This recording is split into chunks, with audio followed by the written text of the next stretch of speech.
What happens when one of Hollywood's most legendary actors completely loses it on live television? In just 43 seconds, a morning interview turned into an absolute explosion that had the entire studio in shock. Samuel L. Jackson stormed off the Good Morning America set after a confrontation with host George Stephanopoulos that nobody saw coming. Before we get into this insane story, make sure you hit that subscribe button right now. We bring you daily videos exposing Hollywood's darkest scandals, the confrontations they don't want you to see, and the moments that make careers crumble. Trust me, you don't want to miss what we've got coming. Last night's episode of Good Morning America was supposed to be just another celebrity sit-down. Samuel L. Jackson was there to talk about his latest project, shake some hands, share some laughs. But what actually went down will go down in talk show history as one of the most explosive confrontations ever caught on camera. The interview started off normal enough. George Stephanopoulos welcomed Samuel to the show with his usual professional smile, that polished broadcaster energy he's perfected over decades. They exchanged pleasantries, talking about the weather, the early morning call time, and how Samuel's been keeping busy in this crazy industry. Samuel looked completely relaxed in his chair, wearing his signature style with that calm confidence he's known for. He had on a sharp blazer, looking cool and collected like he always does. The studio audience was excited, happy to see one of their favorite actors in person. They had absolutely no idea they were about to witness something absolutely wild. George began with the standard questions about Samuel's new film. "So tell us about this latest project," George said with a smile. "It looks incredible from the trailers we've been seeing." Samuel lit up talking about the movie. "Man, this one was special," he said, settling into his chair comfortably. "We shot in 3 different countries, worked with an amazing cast. The director had this vision that was just phenomenal. Really pushed all of us to dig deeper." He told stories about working with the director and his co-stars, sharing behind-the-scenes moments that had the audience leaning forward in their seats, hanging on every word. He made everyone laugh when he talked about a scene that went wrong during filming. "We had this explosion that was supposed to go off at a certain time," Samuel explained, grinning wide. "But the timing was completely off, and I ended up diving into this pile of mud that wasn't supposed to be there. I looked like a swamp monster that had been living underground for 50 years. The audience cracked up, and even the other hosts were laughing along, slapping the desk. Everything seemed perfectly fine at this point. George was nodding along enthusiastically, asking follow-up questions about the film's plot and Samuel's character development. They talked about the intense physical training Samuel had to do for the role, the strict diet he was on, the stunts he performed himself. They discussed the movie's deeper themes and what Samuel hoped audiences would take away from it. The energy in the studio was positive and light, exactly what you want from morning television. This was exactly what Good Morning America was supposed to be: entertaining, fun, informative, getting people's day started right. But then George decided to shift gears completely. He wanted to ask about something more personal, something that had been floating around in Hollywood circles for weeks now. There had been some rumors about Samuel's opinions on how the film industry treats veteran actors. Some whispers about comments he'd supposedly made at a private dinner party about how the new generation doesn't respect the legends. Word was getting around that Samuel had some strong feelings about this. George leaned forward in his chair with that serious expression he gets and said, "Samuel, I want to ask you about something that's been making waves in Hollywood. There are reports that you've been quite vocal about feeling disrespected by younger filmmakers. Is there any truth to that?" You could see Samuel's expression change immediately. His smile faded like someone had turned off a light switch. His eyes narrowed just slightly, getting that intense look he's famous for in his movies. There was this moment of silence that felt like it lasted forever, just hanging there in the air uncomfortably. The audience shifted uncomfortably in their seats, sensing something had changed in the room. Samuel took a slow breath and replied carefully, "George, I'm not sure where you're getting your information from, but I'd be very careful about believing everything you hear at Hollywood dinner parties. People love to start drama where there isn't any. His tone was controlled, but there was definitely an edge to it, a warning that George should have picked up on. Anyone paying attention could tell that something had shifted in the room. The temperature had dropped significantly. This wasn't friendly banter anymore between two professionals. This was something else entirely, and it was building into something bigger. George, sensing he might be onto something interesting, pressed forward without hesitation. But Samuel, multiple sources have confirmed that you made some pretty strong statements about the lack of respect for actors who've been in the game as long as you have. Some very specific statements. Don't you think that's a conversation worth having on this platform? Samuel sat up straighter in his chair, his whole posture changing defensively. Multiple sources, he said, his voice rising slightly with clear irritation. George, you've been in this business long enough to know that multiple sources usually means somebody's assistant's cousin heard something third-hand at a coffee shop. I'm sitting right here in front of you. If you want to know what I actually think, ask me directly, instead of hiding behind gossip and unnamed sources. The audience was dead silent now. You could literally hear people breathing nervously. The camera operators didn't know where to point their cameras anymore, swinging back and forth between the two men trying to capture every moment of this brewing storm. This was getting tense fast, and everyone in that studio could feel the pressure building. George tried to maintain his composure, straightening his papers on the desk in front of him. I am asking you directly, Samuel. Right now, I'm giving you the opportunity to address these concerns that people have. If the reports are wrong, if you've been misquoted, this is your chance to set the record straight. But Samuel wasn't having any of it. He shook his head slowly and let out this laugh that had zero humor in it whatsoever. Set the record straight? George, you're the one who brought unverified gossip onto your show and presented it like it was actual news.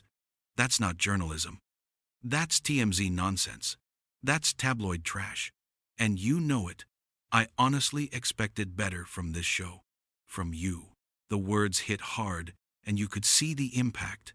You could see George's jaw tighten visibly, his face starting to get red around the edges. His producer in the background looked absolutely panicked, making frantic hand signals trying to communicate something. This was live television, and things were spiraling out of control fast, going off the rails in a way nobody could stop. George's voice got sharper, more defensive and aggressive. Samuel, with all due respect, I'm doing my job here. When someone of your stature and influence makes controversial statements about the industry, it becomes news. It becomes something the public wants to know about. That's how this works. That's always been how this works. Samuel leaned forward now, matching George's aggressive energy and then some. Controversial statements? Man, you're talking about something I supposedly said at a private dinner with friends. Even if I did say it, which I'm not confirming or denying right now, since when do we ambush people on morning television with gossip from private conversations? Is this really what Good Morning America has become? Is this what you've turned into, George? A gossip show host chasing ratings? The tension in the studio was absolutely unbearable at this point. You could cut it with a knife and serve it for breakfast. The audience didn't know whether to gasp or stay quiet, caught between wanting to react and not wanting to make things worse.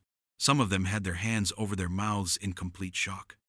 The other hosts sitting at the desk looked like they wanted to disappear into their chairs, shrinking down and trying desperately not to be part of this disaster unfolding in real time. George wasn't backing down, though. You could see the stubbornness in his eyes, that pride that absolutely wouldn't let him admit he'd messed up. Nobody's ambushing you, Samuel. We invited you here for an honest conversation about your career and your thoughts on the industry. If you don't want to talk about this particular topic, we can certainly move on to other subjects. But don't sit there and act like we're attacking you when we're simply doing our job as journalists. But it was way too late for that now. The damage was already done, and Samuel was clearly upset, his frustration visible in every line of his face. An honest conversation? He shot back. his voice getting louder and more passionate. "George, honest would have been your producers calling my people beforehand and saying, 'Hey, we want to ask about these rumors that are going around. Is Samuel okay with that?' Honest would have been giving me a heads up, instead of trying to catch me off guard, on live television, with millions of people watching at home. That's not honest. That's a setup. That's ambush journalism. And you damn well know it." Now things were really heating up to a boiling point. The confrontation reaching critical mass. George's face was getting redder by the second, that deep flush that shows when someone's really angry and losing control. You could tell he was trying desperately to keep his cool, but Samuel had struck a nerve, hitting him right where it hurt most. "A setup? Samuel, that's completely unfair, and you know it. We're simply asking questions that the public wants answered. We're giving voice to concerns that people in the industry have been talking about for weeks now. This isn't personal." Samuel threw his hands up in visible frustration, his voice rising with each word he spoke. "The public? Come on, man. The public wants to be entertained.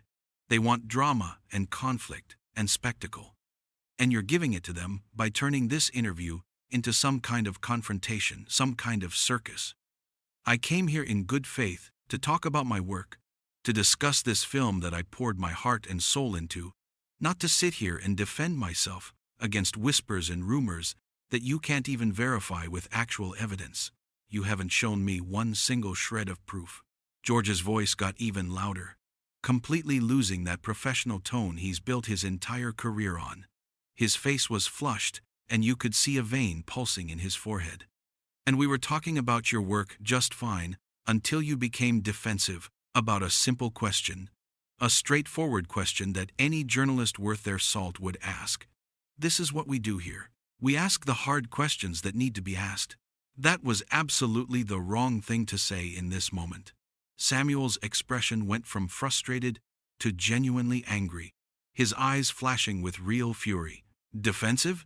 You throw unverified accusations at me on national television in front of millions of viewers, and I'm supposed to just smile and nod like some puppet? Is that what you really expect from me, George? Just take your ambush and keep quiet like a good little guest who knows his place? That's not how this works, man. That's not how any of this works." The other hosts at the desk were exchanging panicked glances with each other. One of them, a woman with blonde hair pulled back tight, looked like she was about to cry from the sheer stress of watching this unfold right next to her. The studio crew members were frozen in their places, not knowing whether to keep filming or cut away to commercial. This was absolutely unprecedented television that nobody had trained for. George jabbed his finger toward Samuel, his own anger fully unleashed now without restraint. "Nobody ambushed you. We asked you on the show, you accepted the invitation, and now you're here. If you can't handle questions about your own statements and opinions, maybe you shouldn't be giving interviews to the press at all." Samuel's jaw dropped in disbelief at what he was hearing. "My own statements? George, you're talking about alleged statements from an unnamed source at a private event that you can't confirm. You don't even know for certain if I actually said what you're claiming I said. This is hearsay presented as fact, and you know damn well that's not real journalism." The studio was in complete chaos now. Producers were frantically talking into their headsets, trying desperately to figure out what to do about this situation. The camera operators were getting different contradictory signals from different people, confused about where this was going. The audience was watching this unfold like a horrible car crash in slow motion, unable to look away from the disaster. George tried to regain some control of the interview, holding up his hand like a stop sign. "Samuel, let's just take a breath here for a second." But Samuel cut him off immediately without hesitation. "No, George, we're not taking a breath. We're done here. You want to play these kinds of games? You can do it with someone else who doesn't know better. I don't need this kind of disrespect from anyone." He started to stand up from his chair. George quickly said, desperation creeping into his voice, "Samuel, please, let's just finish the interview properly. We have more questions about your film and your upcoming projects." Samuel looked at him with this expression of complete disbelief, shaking his head slowly. Finish properly? You mean keep pretending like everything's cool and fine while you try to make me look bad to your audience? Yeah, I don't think so. I'm not doing that. I'm not playing that game. George's frustration was boiling over now completely. His professional mask was totally gone, replaced by raw emotion and wounded pride. You know what, Samuel? Maybe if you didn't have such a massive problem with legitimate questions, we wouldn't be in this situation right now. I've interviewed hundreds of actors over the years who can handle tough questions without throwing a fit like a child. The entire studio gasped loudly in unison. That was a direct personal shot, and everyone there knew it. Samuel froze for a second, processing what George had just said to him. His face showed genuine anger now, not just frustration anymore. His eyes went wide, and his jaw clenched tight enough to crack teeth. Throwing a fit? Samuel's voice was dangerously quiet now, that calm before the storm that everyone who knows him recognizes. George, you're really going to sit there and insult me like that on your show? On live television in front of all these people? You're going to disrespect me like that? George realized too late that he'd gone way too far, but his pride and ego wouldn't let him back down now. He was in too deep to stop. I'm just calling it like I see it, Samuel. I'm being honest here. You're the one who's making this way bigger than it needs to be. All I did was ask one simple question at the start. Samuel's hands were trembling now as he pointed directly at George, barely containing his rage. One simple question? You ambushed me with gossip disguised as news. You know what your real problem is, George? You used to be a real journalist, someone people actually respected and looked up to. I remember when you actually cared about the truth, about finding real stories that mattered to people. Now, you're just another talk show host, desperate for ratings and viral moments.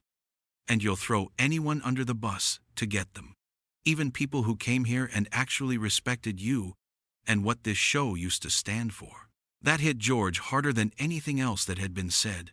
You could literally see it register on his face, that flash of deep hurt and wounded pride, before the defensive anger took over completely. But instead of de-escalating like any reasonable person would, like he absolutely should have, he fired back even harder and more personally than before. And your problem is, you can't handle anyone challenging you anymore.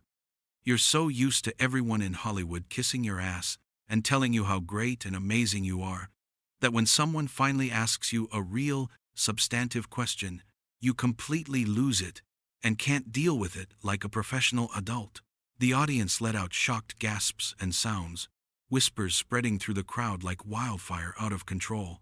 Some people had their phones out now, filming this absolute disaster as it happened. This was beyond unprofessional now. This had crossed every single line. This was deeply, painfully personal. The other hosts were literally trying to hide behind their coffee mugs and papers, wishing they could disappear. The cameras were still rolling though, capturing every single second of this disaster unfolding in real time for the entire world to see and judge. Samuel stood up completely now, his full height towering over the desk intimidatingly, reaching down and ripping off his microphone pack and wire with one quick, aggressive motion. The sound technicians in the control booth winced visibly as the mic made a loud, piercing, screeching noise through all the speakers, feedback echoing painfully through the entire studio space. I'm done with this circus, Samuel said, his voice cutting through the studio like a sharp knife through butter. I've been in this business for over 30 years, worked with the best directors and actors in the entire world, and I have never, ever been disrespected like this on a television show. Not once. Never in my entire career. George stood up too, refusing to be looked down on physically, matching Samuel's intimidating stance. Then maybe you should learn how to handle a professional interview like an adult, Samuel. Maybe you should learn to take criticism and tough questions without running away with your tail between your legs. Samuel laughed bitterly, a harsh, cold sound, with absolutely no joy or humor in it whatsoever. Professional? You want to talk to me about being professional? There's nothing professional about what you just did here today. Nothing at all. You ambushed me with completely unverified gossip from anonymous sources. You insulted me personally when I called you out on your tactics, and now you're standing there acting like I'm the bad guy, like I'm the problem here? Nah, man. This is all you. This is all on you and your desperate, pathetic attempts to manufacture drama and make news where there isn't any. He started walking away from the interview area with determined, purposeful steps, his posture rigid with barely controlled anger. George called after him, his voice cracking slightly with desperation and residual anger. Samuel, you can't just walk out in the middle of a live show like this. You have an obligation to finish what you started. This is completely unprofessional behavior. Samuel turned back one more time, stopping in his tracks, and his expression was ice cold, colder and more intimidating than anyone in that studio had ever seen him look in real life. Watch me, George. Watch me walk right out of here and out of your life forever. And next time you want to play gotcha journalism with someone, next time you want to ambush a guest with baseless rumors and gossip, find someone else to mess with. Find someone younger who doesn't know any better. I'm way too old and way too experienced for this complete bullshit. George's face was bright red now, burning with a mixture of embarrassment and pure, unfiltered anger. Nobody watching could tell which emotion was winning out. Fine then, walk out. That's real professional, Samuel. Real mature behavior from a supposed Hollywood legend. Samuel didn't even bother looking back this time. He just shook his head slowly in disgust and kept walking toward the exit. Yeah, about as professional as your ambush interview tactics, George. Enjoy your ratings boost from this disaster. I really hope they're worth what you just did here today. I hope destroying whatever credibility you had left was worth those few viral moments and clicks. He walked straight toward the exit with long, determined strides, still holding the microphone and pack he'd ripped off his shirt.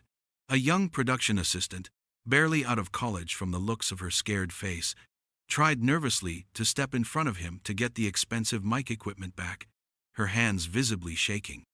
But he just handed it all to her, without breaking his stride even slightly, not even acknowledging her presence or looking at her face. The audience was completely silent now, stunned absolutely beyond words by what they'd just witnessed happening right in front of them in real time.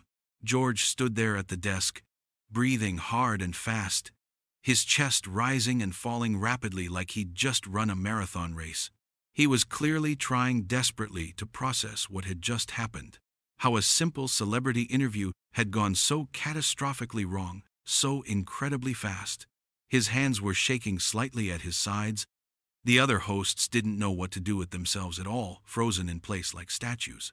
One of them, a younger man with dark hair, tried to make a nervous joke to lighten the unbearable mood. Something stupid about technical difficulties, but nobody laughed at all. Not a single person in that entire studio. The damage was done and everyone there knew it. This couldn't be undone or taken back. Samuel reached the heavy studio door and pushed it open hard with both hands. It swung wide and slammed against the wall with a loud, echoing bang that reverberated through the entire studio, making people physically jump in their seats. He walked through the doorway without looking back even once, disappearing into the bright hallway beyond, leaving all the chaos and shock behind him. The cameras stayed on George for a long, uncomfortable moment. He was just standing there motionless, his hands gripping the edge of the desk so hard his knuckles were white, trying to compose himself and failing miserably. You could see him taking deep, shaky breaths, trying desperately to calm down and regain control. The professional broadcaster that everyone knew and trusted was completely gone, and what was left was just a man who'd totally lost control of an interview and maybe his temper too. Finally, one of the producers must have signaled frantically to cut to commercial because George said weakly, his voice barely steady and cracking, "We'll be right back after this break." But his voice was shaky and uncertain, and everyone watching knew they wouldn't be addressing this explosive situation when they came back from commercial. They'd probably never address it at all on air. The studio audience sat in stunned silence as the commercial break music started playing over the speakers. People were whispering urgently to each other, pulling out their phones immediately to text and tweet and post about what they'd just seen happen live on television. The other hosts were huddled together at the desk, clearly in complete shock and disbelief, not knowing what to say or do next. In those 43 seconds of explosive confrontation, Samuel L. Jackson had gone from a friendly guest promoting his new movie to someone who'd had enough and wasn't going to take any more disrespect. He'd called out George Stephanopoulos on live national television, torn apart the show's ambush tactics and questionable journalism, and walked out without any hesitation or second thoughts about the consequences. The hallway camera caught one final shot of Samuel walking away from the studio down the long corridor. His security team had rushed to meet him from wherever they'd been waiting patiently. He was gesturing with his hands animatedly, clearly still upset and worked up, talking rapidly to them about what had just happened in there. Explaining the situation, they guided him protectively toward the building exit, while studio staff members watched from doorways all along the hallway, their mouths hanging open in complete disbelief at what they'd witnessed. And just like that, one of Hollywood's biggest and most respected stars had walked off Good Morning America in the most dramatic fashion possible. The door to the studio slammed shut behind him one final time with a resounding bang that echoed down the hall, and Samuel L. Jackson was gone, leaving behind nothing but chaos, shocked silence, confused audience members, shaken hosts, and a host who'd pushed way too far and paid the ultimate price for it in front of millions of viewers.